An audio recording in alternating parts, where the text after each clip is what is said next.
Napoli, allenatore della Don Carlo Micilmeri, prima di attaccare la registrazione ha detto due parole che spiegano tutto: che rabbia. Che rabbia. Che rabbia, perché penso per un'ora, 5 minuti forse, perché non mi ricordo il gol del pareggio dello Sciacca quando è stato fatto, penso che sia stato fatto 25-26esimo, una cosa del genere, del secondo tempo credo. Per cui dico che per un'ora abbondante avevamo fatto una grande gara, avevamo tenuto bene il campo, abbiamo sbagliato più volte il raddoppio, un po' per demerito nostro, un po' anche per il portiere, qualche situazione anche di fuorigioco che in alcune situazioni c'erano, in alcune forse sono un po' dubbi, però non ci attacchiamo, ripeto, come dico sempre, a queste cose. Potevamo raddoppiare, perché con una squadra come lo Sciacca non puoi mai stare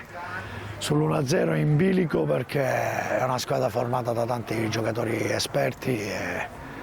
ed è una delle squadre attrezzate per arrivare fino in fondo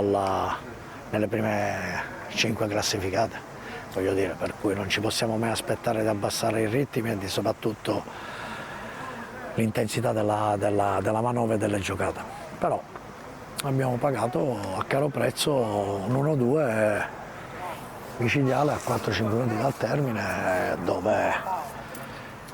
sa un po' di beffa, ma questo è il calcio. Il calcio è, come ho detto ai ragazzi, sulla testa, sguardo in avanti e queste sconfitte servono tanto a far crescere, non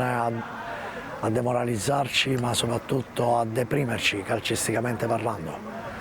ma di alzare sulla testa, sguardo in avanti, quello che è stato,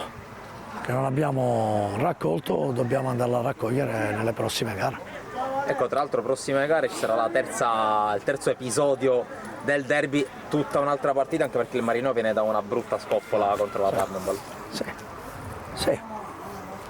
è un campo difficile, lo sappiamo, troveremo sicuramente il famoso derby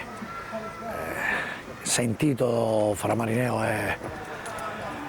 il Micilmeri, non è una partita facile, è un campo sempre ostico da andare a giocare, però come ho detto prima bisogna archiviare questa e pensare ormai da martedì alla prossima. Rimarrà la rabbia, però la rabbia tante volte ti porta a capire tante cose, non a offuscare quello che è la mente, ma a cercare di ragionare sempre di più e di fare meglio rispetto a quello che abbiamo fatto. Se abbiamo fatto bene per un'ora, dobbiamo lavorare per cercare di fare bene almeno per tutta un'ora e mezza di partita più recupero.